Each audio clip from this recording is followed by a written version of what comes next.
বিস্তীর্ণ জঙ্গল, চারিদিকে মাঠ।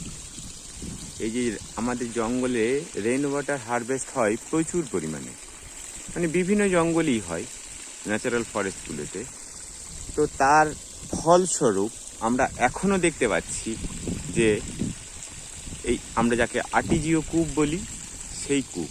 দেখুন আমাদের এই চারিদিকে শুধু জঙ্গল আর জঙ্গল, যেদিকে যাবেন শুধু জঙ্গল। তার মাঝেই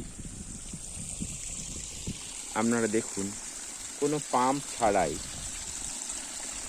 কোনো যন্ত্র চালিত ছাড়াই আপনি এখান থেকে জল উঠছে এবং সেই জলটা এখনো বয়ে যাচ্ছে এবং বেশ পরিমাণে, এবং মুখটা বন্ধ করে দেওয়া আছে। এটাই হয়তো জলের সমস্যা ছিল তা, কিন্তু প্রচুর পরিমাণে রেন ওয়াটার হারভেস্ট হয় আমাদের এই জঙ্গলে। জঙ্গলের এই মাহাত্ম্য যে কি, তার জলজ্যান্ত প্রমাণ আপনাদের সামনে দেখতে পাচ্ছি যাচ্ছে। আজকে অঘ্রাণ মাস 10 তারিখ হতে গেল। এই চলছে, এটা ধরুন চলবে আস্তে আস্তে আস্তে আস্তে সেই পৌষ মাস অবধি চলে যাবে, মাঘ মাস অবধি চলবে, তারপরে হয়তো একটু কমবে। দেখতে পাচ্ছেন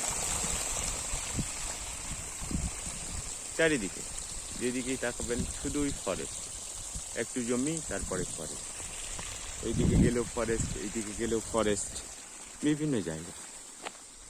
এই দেখুন এই যে ফরেস্ট, এই যে ফরেস্ট, সব ফরেস্ট। বিভিন্ন ধরনের পরিযায়ী পাখি দূরে দেখতে পাচ্ছেন, এইটাও বটে, এই দেখুন উড়ে যাচ্ছে বিভিন্ন ধরনের। চারিদিকে জঙ্গল, দেখুন এই দেখুন জঙ্গল দিয়ে ঘেরা।